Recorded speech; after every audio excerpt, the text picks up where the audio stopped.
dive into the profound teachings of Buddhism as today we explore the three marks of existence. In the vast tapestry of human thought and philosophy, Buddhism holds a unique place.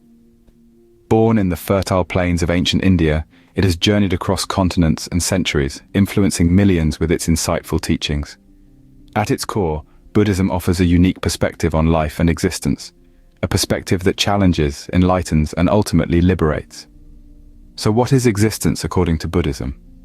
Well, it's not just about being alive or being in the world. It's about the intricate dance of phenomena, the ceaseless flow of experiences that make up our lives. It's about understanding the nature of this flow, this process of becoming and unbecoming, and finding peace within it.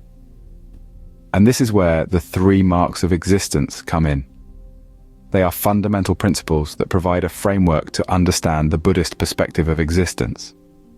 They are not dogmas to be blindly followed, but insights to be experienced and understood. They are called marks because they mark or characterize every aspect of existence, every moment of our lives. The first mark is impermanence, or Anicca, the relentless flux and change that permeates all phenomena. The second is unsatisfactoriness, or Dukkha, the inherent dissatisfaction and suffering that arises from clinging to transient things. And the third is Nonself, or Anatta, the absence of a permanent, unchanging self in beings and phenomena. These three marks, impermanence, unsatisfactoriness, and non-self, provide a profound understanding of the nature of existence. They guide us to see beyond the illusions of permanence, satisfaction, and selfhood, and lead us towards liberation and peace. So, are you ready to explore these profound teachings?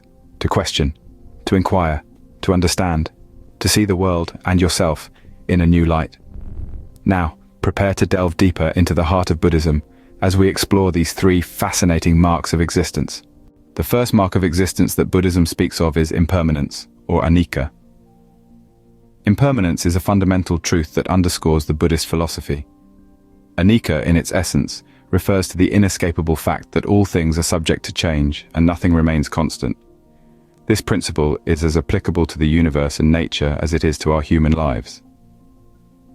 Let's consider the changing of seasons. Each year we witness the transformation of spring into summer, then autumn, and finally winter. This is a cycle, a rhythm of nature that we have no control over. It's a vivid example of Anicca, a reminder of the impermanence of things. Just as the seasons, our lives too are in a constant state of flux. Consider our physical bodies. From the moment we are born, we embark on a journey of growth and change. As infants, we grow into children, then adolescents, adults, and eventually we find ourselves in the autumn of our lives. This process, this change, is a manifestation of Anicca. Our thoughts and emotions, they too are subject to Anicca.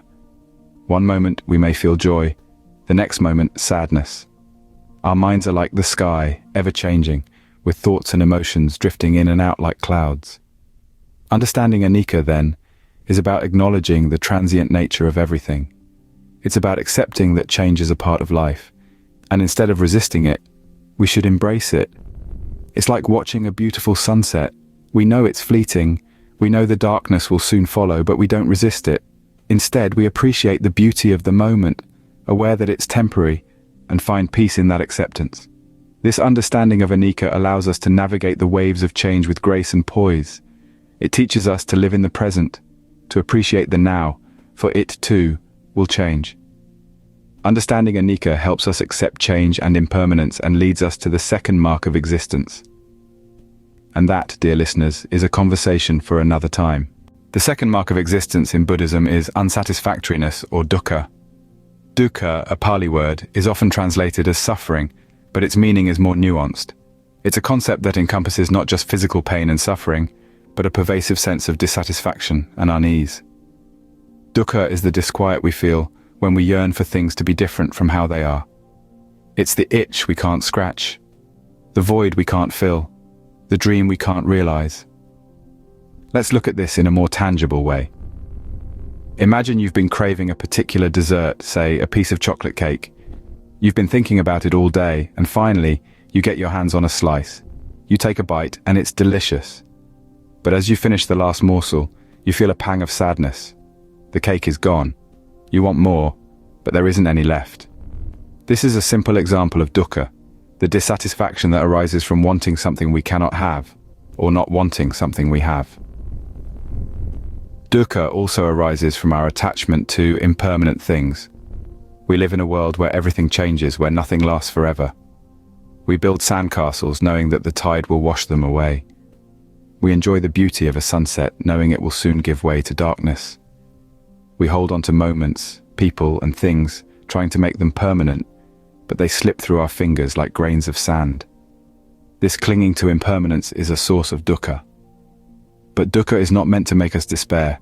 It's a tool for understanding. By recognizing dukkha, we can begin to see the root of our dissatisfaction and suffering. We can start to understand why we feel the way we do, why we react the way we do. Dukkha points us to the truth of our existence, to the impermanence and changeability of all things. Realizing dukkha helps us understand the nature of suffering and brings us to the third and final mark of existence. The third and final mark of existence, according to Buddhism, is Nonself, or Anatta. The concept of Anatta can be a little tricky to grasp, as it challenges many of our deeply ingrained beliefs about who we are. Anatta refers to the idea that there is no permanent self or soul. When we think about ourselves, we usually imagine some sort of unchanging essence, something that makes us us. But according to Buddhism, this is an illusion. Let's consider a simple example to illustrate this point. Picture a flowing river. It's constantly changing with the water moving and the riverbed shifting over time, but we still call it by the same name, don't we? We say river even though what it's made of is never the same from one moment to the next. In a similar way, we humans are also in a state of constant change. Our bodies, our thoughts, our feelings, they're all like the water in the river, never staying the same for long. Even when we think about our past selves, we can see that we have changed over time. The person you were 5 years ago might have had different likes and dislikes, different beliefs and different relationships. You might even look back at your past self and think, that's not me anymore. This is anatta in action. The concept of anatta is not about denying our experiences or our identities. It's about understanding that these things are not fixed or permanent. They are subject to change, just like everything else in the universe. This can be a liberating perspective. When we let go of the idea of a fixed self, we open ourselves up to change and growth. We become more adaptable, more resilient, and more attuned to the reality of our experiences. So the next time you find yourself thinking, this is just the way I am, remember the concept of anatta. Remember that you are not fixed or unchanging. You're like the river, constantly flowing and changing, and that's perfectly okay.